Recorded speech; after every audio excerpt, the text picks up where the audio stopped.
तो अभी तक हमने देखा था कि लीन स्पिरिचुअल पावर को अपने अंदर एब्जॉर्ब करना शुरू कर देता है, जिसकी वजह से अब उसकी बॉडी रिकवर होने लगती है और आखिरकार वह यहाँ से अपने आप को आज़ाद करा लेता है। वहीं दूसरी तरफ हम देखते हैं कि उनको इसके बारे में कोई अंदाज़ा नहीं होता, क्योंकि वे सभी पार्टी करने में बिजी होते हैं अब आगे।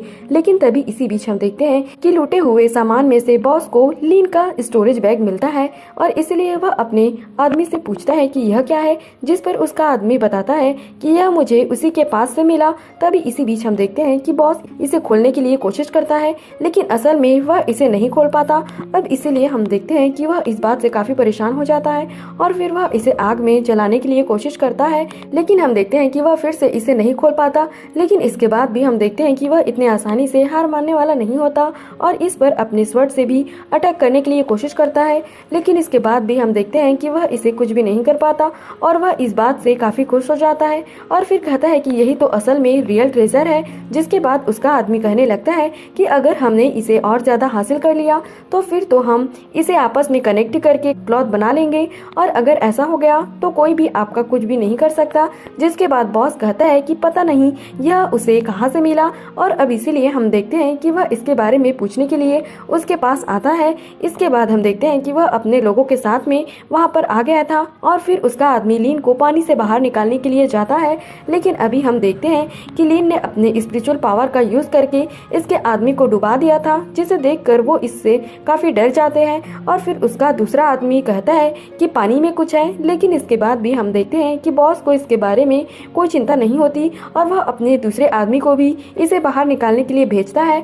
तभी अचानक से हम देखते हैं कि लीन इनके सामने आकर खड़ा हो गया था, जिसे देखते ही वो काफी डर जाते हैं और इससे पूछने लगते हैं कि तुम कौन हो। लेकिन हम देखते हैं कि लीन अब इनको छोड़ने वाला नहीं होता, इसलिए वह अपने पावर का यूज करके उस आदमी को पकड़ लेता है जिसने कि इसे बहुत बुरे तरीके से टॉर्चर किया था। जिसके बाद हम देखते हैं कि उस आदमी की हालत काफी ज्यादा खराब हो जाती है और वह इसके सामने अपने जान की भीख मांगने लगता है। लेकिन अब हम देखते हैं कि लीन इसकी कोई बात नहीं सुनता और वह तुरंत अपने पावर का यूज करके उसे मार देता है। जिसके बाद हम देखते हैं कि बॉस की हालत और ज्यादा खराब हो जाती है, इसलिए वह भी इसके सामने अपने जान की भीख मांगने लगता है और फिर कहता है कि मेरी गलती के लिए मुझे माफ कर दो। लेकिन अभी के लिए हम देखते हैं कि लीन के पास में ज्यादा स्पिरिचुअल पावर नहीं होती, इसलिए वह इसे अभी नहीं मारता। और फिर हम देखते हैं कि वह सबसे पहले अपनी स्टोरेज बैग को खोलने के लिए कोशिश करता है।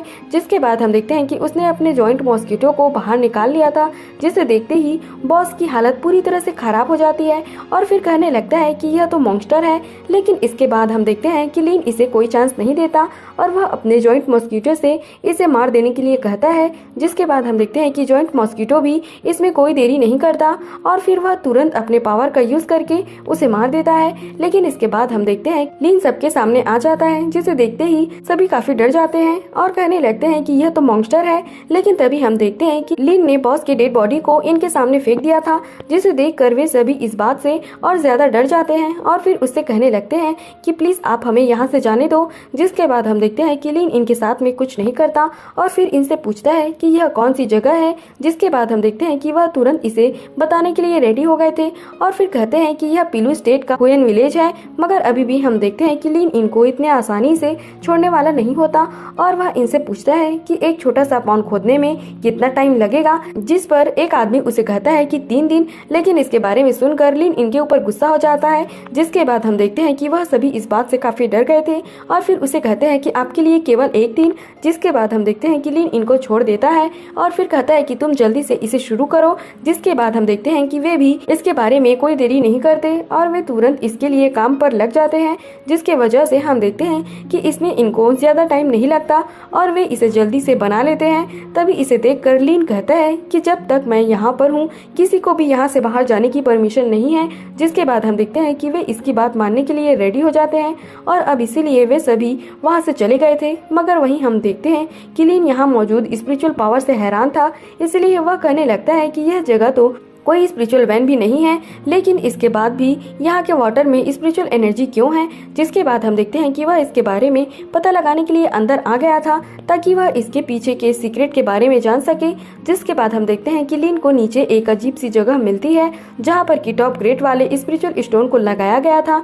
लेकिन इसके बाद भी हम देखते हैं कि लिन इतने आसानी से शांत होने वाला नहीं होता, इसलिए वह अपने पावर का यूज करके इस जगह को ओपन करता है जहाँ हम देखते हैं कि इसके अंदर कोई स्केलेटन पड़ी हुई थी। अब इसलिए हम देखते हैं लिन की हैरानी और ज्यादा बढ़ जाती है और फिर वह कहने लगता है कि इसे तो टॉप ग्रेड वाले 5 स्पिरिचुअल स्टोन से सील किया गया है। इसके वजह से ऐसा लगता है कि जब यह जिंदा था तो इसके पास में मैजिकल पावर थी, लेकिन अभी के लिए हम देखते हैं कि वह इसमें कोई जल्दबाजी नहीं करना चाहता था और इसलिए वह यहाँ से जाने लगता है।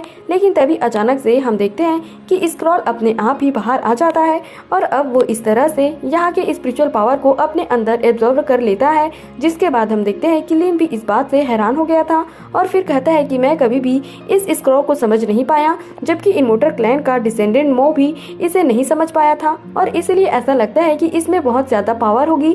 तभी हम देखते हैं कि जॉन्ट मॉस्किटो एक आदमी को इसके सामने लेकर आ गया था और फिर लिन इससे पूछता है कि तुम्हें इस वाटर प्रिजन के बारे में पता कैसे चला। जिसके बाद वह आदमी इसे बताता है कि यह जगह बहुत सालों पहले बंजर थी, लेकिन फिर एक दिन अचानक से यहाँ पर ब्लास्ट हुआ और फिर इस तरह से यह जगह अपीयर हुई। जिसके बाद बॉस को लगा कि यह जगह लोगों को कैद करने के लिए सही है और फिर इस तरह से हमने इसे वाटर प्रिजन बना दिया। मगर अभी भी हम देखते हैं कि लिन के मन में बहुत सारे सवाल होते हैं, जैसे कि यह स्केलेटन किसकी है और आखिरकार इसका इस स्क्रॉल से क्या कनेक्शन है और इसमें दिखाई दे रही पर्पल लाइट क्या है। लेकिन अभी के लिए हम देखते हैं कि वह इसके बारे में ज्यादा परेशान नहीं होना चाहता और कहता है कि सबसे पहले मुझे अपने स्किल को रिकवर करने की जरूरत है ताकि मैं इसका यूज करके सील को ब्रेक कर सकूं, क्योंकि अगर मैंने बाहर से सील को ओपन करने के लिए कोशिश किया तो मुझे ऐसा लगता है कि मुझे इसमें प्रॉब्लम होगी। लेकिन इसके बाद हम देखते हैं कि उसने स्पिरिचुअल एनर्जी को ऑब्जर्व करना शुरू कर दिया था और कहने लगता है कि यह सील केवल स्पिरिचुअल एनर्जी को ही अंदर जाने से नहीं रोकती, बल्कि यह तो स्पिरिचुअल पावर को डिस्ट्रॉय भी कर रहा है। जिसकी वजह से अगर मैं किसी बड़े से फॉरबिडन गैप को ओपन करना चाहता हूं तो फिर इसके लिए स्पिरिचुअल एनर्जी को अपने अंदर इकट्ठा करना होगा ताकि मैं इस तरह से अपने कल्टीवेशन को इम्प्रूव कर सकूं, जिसके बाद ही मैं ब्रेक थ्रू करने में कामयाब हो पाऊंगा। अब इस तरह से हम देखते हैं कि यहाँ पर इसके कल्टीवेशन करते हुए 6 महीने गुजर चुके थे, जबकि वो अभी भी केवल लेवल 6 वाले की कंडेंसेशन को रिकवर कर पाया था। फिर वो कहने लगता है कि यह सील और आर्टिस्टिक कंसेप्शन का कॉम्बिनेशन तो सच में बहुत ही ज्यादा खतरनाक है। लेकिन इसके बाद हम देखते हैं कि वह इसमें कोई देरी नहीं करता और वह अपने पावर का यूज करने के लिए रेडी हो जाता है ताकि वह इस तरह से सील को तोड़ने के लिए कोशिश कर सके। मगर अभी भी हम देखते हैं कि ऐसा कर पाना इतना आसान नहीं होता, इसलिए लिन कहने लगता है कि स्पिरिचुअल पावर ज्यादा टाइम के लिए नहीं रुकेगी, इसलिए अगर मैं सील को हटाना चाहता हूँ तो फिर इसके लिए केवल एक ही तरीका है। जिसके बाद हम देखते हैं कि वह इसमें कोई देरी नहीं करता और फिर वो इमोर्टल जेट के एक टुकड़े को निकल जाता है।